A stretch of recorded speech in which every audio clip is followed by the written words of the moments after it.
కాకినాడ నగరంలో RTC complex సమీపంలో ఉన్న రైతు బజార్లో సమస్యలను పరిష్కరించాలని లేని పక్షంలో శుక్రవారం నుండి నిరాహార దీక్షను చేపడుతున్నట్లు ఆంధ్రప్రదేశ్ 93 బీసీ కులాల ఐక్యవేదిక అధ్యక్షులు మాకిరెడ్డి భాస్కర్ గణేష్ బాబు పేర్కొన్నారు.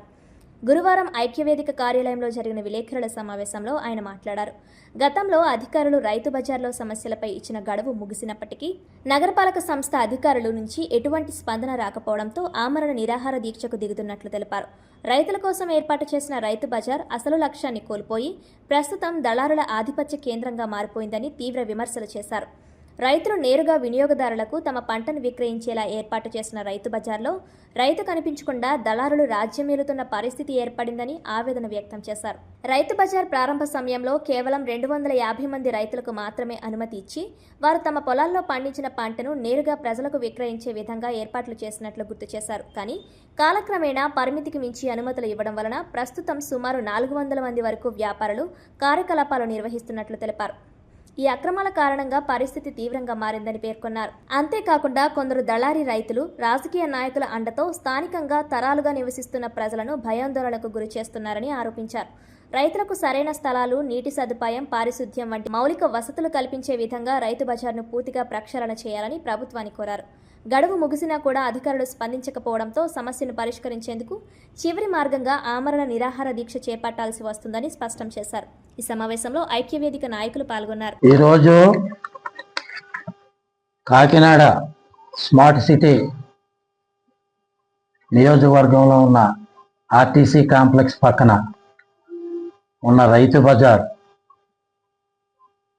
ఇది దళారీ రైతు బజార్ అని చెప్పి మేమందరం కూడా 20 సంవత్సరాల నుంచి ఎన్నో కార్యక్రమాలు, ఉద్యమాలు చేయడం జరిగింది.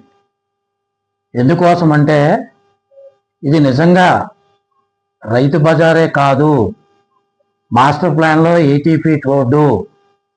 మేమందరం కూడా ఈ పక్కన నివాసీలము. మసీదు ప్రెసిడెంట్ గారు, పక్కన షాపింగ్ కాంప్లెక్స్ ఓనర్ గారు, ఇది ఇక్కడ మా పార్టీ ఆఫీస్, నేను, మసీదు పక్కన చర్చు, అలా నివాసీలందరం కూడా 75లో ఈ స్థలాలు కొనుక్కోవడం జరిగింది.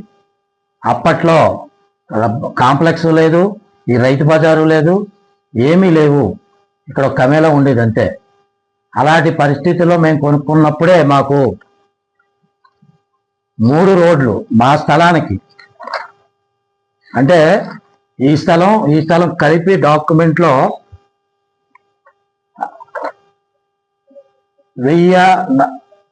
1092 చదరపు గజాలు సైట్ మాది. అందులో 3 రోడ్లు, పడమర మున్సిపల్ రోడ్, ఉత్తరమున మున్సిపల్ రోడ్, దక్షిణమున మున్సిపల్ రోడ్, అంటే చుట్టూ మాకు 3 రోడ్లు ఉన్నాయి. అప్పుడు దస్తావేజుల్లో ఉన్నాయి. ఇది 80 దస్తావేజు. దీన్ని బేస్ చేసుకొని మేము ఈ రైతు బజార్ పెట్టినప్పుడు హైకోర్టును ఆశ్రయించి ఇంజక్షన్ ఆర్డర్ తేవడం జరిగింది. ఇది రోడ్డు కాబట్టి మాకు రోడ్డుగానే ఉండాలి, ఈ రైతు బజారీని తొలగించి వేరే ప్లేస్లో, మంచి ప్లేస్లో ఈ పండించే రైతులకి మంచి సదుపాయాలు కల్పించమని చెప్పి చాలామంది ఆఫీసర్లకి, కలెక్టర్లకి, ఆర్జేడీ వీళ్ళందరూ చాలామంది వచ్చారు. అలాగే మాజీ ఎమ్మెల్యే గారికి, ప్రజెంట్ ఎమ్మెల్యే గారికి అందరికీ చెప్పడం జరిగింది. అందరూ కూడా మా కోరికలు తీర్చేస్తామన్న వాళ్ళే తప్ప ఇలాంటి రికమెండేషన్లు ఇవ్వడం వాళ్ళకి ఇవ్వడం జరగడం తప్ప ఇప్పటికొచ్చి ఏమీ జరగలేదు. కాబట్టి ఇక్కడ ఉన్న ఎస్టేట్ ఆఫీసర్లు, అధికారులు కూడా లంచాలు తీసుకొని రోడ్ల మీద కానీ, మా సైట్ల ముందు కానీ పర్మిషన్స్ లేకుండా, యాక్చువల్లీ పర్మిషన్ అంటే జేసీ గారు సంతకం పెట్టిందే పర్మిషన్ లెక్క. అది కూడా స్థలము కేటాయించరు, అందులో కాయగూరలు అమ్ముకోవాలి అంతే. అంతేగాని మీకు ఈ స్థలం ఎక్కడ, మీకు ఈ స్థలం ఎక్కడ నిర్ణయించడాలు ఉండవు. ఎందుకంటే ఇది టెంపరీ రైతు బజారు. అందుకని మేమందరం కూడా రైతు బజార్ పెట్టిన కాడి నుంచి మేము నివాసీలు అందరం కూడా ఉద్యమాలు చేసినా, కోర్టుకి వెళ్ళినా, ఏం చేసినా న్యాయం జరగట్లేదు. ఆ తరుణంలో ఈవేళ రేపు అనగా 13/3/2026 తారీఖున నేను ప్రజల ప్రయోజనార్థం, రైతులు నిజమైన రైతుల కోసం ఇక్కడ ఉన్న ప్రజలు ఈ దారి వెంట ఇంచుమించుగా మనకి ఈ దారి చివరి వరకు కాలేజీలు ఉన్నాయి. ఆదిత్య కాలేజీ, నారాయణ కాలేజీ, కొత్త కాకినాడ, బర్మా కాలేజ్, ఇవన్నిటికి ఇదే దారి.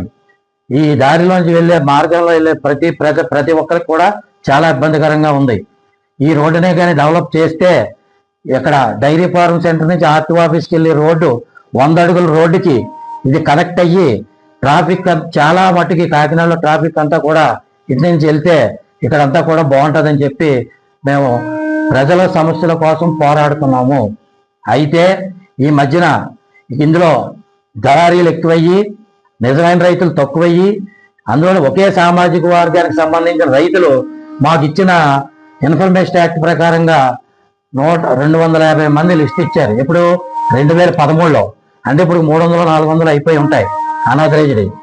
ఆ లిస్టులో వాళ్ళు క్యాస్ట్ కూడా ఇచ్చారు. అందులో మేమే క్యాస్ట్ అడగలేదు, ఇన్ఫర్మేషన్ యాక్ట్ లో క్యాస్ట్ కూడా ఇచ్చారు. ఎలాగా ఓసీ బీసీ అని. అందులో 250 మందిలోని క్యాస్ట్ పరంగా చూస్తే 22 మంది బీసీలు ఉన్నారు, 222 మంది ఓసీలు ఉన్నారు. ఓసీలు అంటే కాపులు అవ్వచ్చు, రెడ్లు అవ్వచ్చు, చౌదరీస్ అవ్వచ్చు, బ్రాహ్మణులు అవ్వచ్చు, వైశ్యులు అవ్వచ్చు.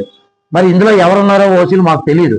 ఎక్కువ మంది ఓసీలు ఉన్నారు కాబట్టి మేము ఏడీఎం గారికి, జేసీ గారికి, అలాగే ప్రిన్సిపల్ సెక్రటరీ వారికి, వీళ్ళందరూ కూడా ఎమ్మెల్యే గారికి రిప్రజెంటేషన్ ఇవ్వడం జరిగింది మొన్న.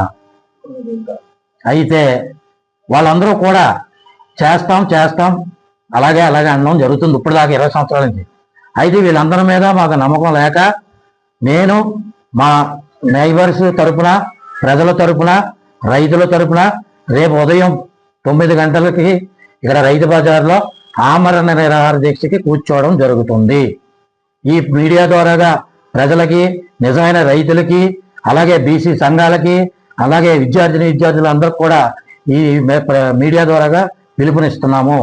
ఇది కాకినాడకి సంబంధించే కాదు, మొత్తం ఆంధ్ర రాష్ట్రంలో రైతు బజార్లు అన్నీ కూడా దళారీ రైతు బజార్లుగా ఉన్నాయి కాబట్టి ఇవాళ చంద్రబాబు నాయుడు గారి దృష్టికి వెళ్ళేలాగా ఈ మీడియా ద్వారాగా వెళ్ళి ఆయన దృష్టిలో పడితే మొత్తం స్టేట్లో రైతు బజార్లన్నీ ప్రక్షాళన చేసి నిజమైన రైతులకి అవకాశం కల్పిస్తారనే ఉద్దేశంతో, అలాగే మాకు ఇక్కడ మాస్టర్ ప్లాన్లో ఎప్పటి నుంచి ఉన్న 80 అడుగుల రోడ్డు దీన్ని ఇంప్లిమెంట్ చేసి ఈ రైతు బజార్ని మంచి ప్లేస్లో పెట్టి నిజమైన రైతులకి సౌకర్యాలు, అంటే వాళ్ళకి ఎండాకాలంలో కూలర్స్, అలాగే కూలింగ్ వాటర్ పెట్టుకునే ఫ్రిడ్జ్లు, అలాగే పైన ఫ్యాన్లు, అలాగే వాళ్ళకి కావాల్సిన లాకర్లు అన్ని పురమాయించి ఇవ్వాలని చెప్పేసి మేము నిజమైన రైతులని ఇవ్వాలని చెప్పి కోరుతున్నాం. అది చంద్రబాబు నాయుడు గారి దృష్టిలో వెళ్ళాలని చెప్పి ఇవాళ ఈ ఆమరణ నిరాహార దీక్షకి మేమంతా కూడా, ఎందుకంటే ఇక్కడ ఉన్న అధికారులు ఎవరో కూడా వచ్చామా, వెళ్ళామా, ఉన్నామా, చూసామన్న పరిస్థితులు ఉండడం వల్ల మాకు మనస్తాపం కలిగి నేను ఆమరణ నిరాహార దీక్షకి రేపు ఉదయం 9 గంటలకు కూర్చుంటానని చెప్పి ఈ మీడియా ద్వారాగా తెలియపరుస్తూ, నా పేరు మాకిరెడ్డి భాస్కర్ గణేష్ బాబు, నేను ఆంధ్ర రాష్ట్ర 93 బీసీ కులాల ఐక్యవేదికగా పనిచేస్తాను.